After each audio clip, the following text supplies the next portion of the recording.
வணக்கம். தமிழக விவசாயிகள் பாதுகாப்பு சங்கத்தினுடைய நிர்வாகிகள் பலரை கைது செய்து சிறையில் அடைத்திருப்பது கொடுமையிலும் கொடுமை.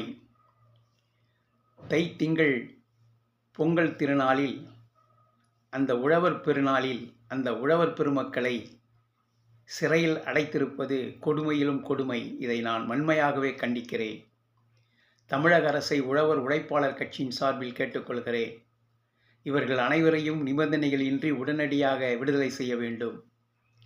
அவர்கள் மீது போடப்பட்ட வழக்குகள் அத்தனையும் வாபஸ் பெற வேண்டும். சுல்லனா துயருக்கு ஆளாக்கப்பட்டிருக்கிற அனைத்து விவசாயிகள் மீதும் போடப்பட்டிருக்கின்ற அனைத்து வழக்குகளையும் உடனடியாக தமிழக அரசு விலக்கிக் கொள்ள வேண்டும். பெருந்தலைவர் நாராயணசாமி நாயுடு வாழ்ந்த காலங்களில் கூட ஒரு சிலர் அவருக்கு பல இன்னல்களை கூட இருந்தே கொடுத்தார்கள், குடிபடித்தார்கள். அதே போல்தான் இன்றைக்கு கூட கைது செய்யப்பட்டிருக்கிற தமிழக பாதுகாப்பு விவசாய சங்கத்தினுடைய நிர்வாகிகள் அனைவரும் ஏதோ ஒரு சிலரால் திட்டமிட்டு சதிவலை பின்னப்பட்டு அந்த வலையிலே சிக்க வைக்கப்பட்டிருக்கிறார்களே தவிர அவர்கள் சிக்கிக்கொள்ளவில்லை.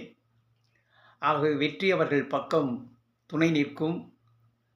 நாளைய வெற்றி இன்றைய தோல்வி அல்ல, நாளைய வெற்றி அவர்களுக்கு இந்த கைது உணர்த்தும் என்பதை நான் இவர்களுக்கு தெளிவாகவே சொல்லிக் கொள்கிறேன். தமிழக அரசே இவர்களை உடனடியாக எந்த நிபந்தனைகளுமின்றியும் விடுதலை செய்யுங்கள்.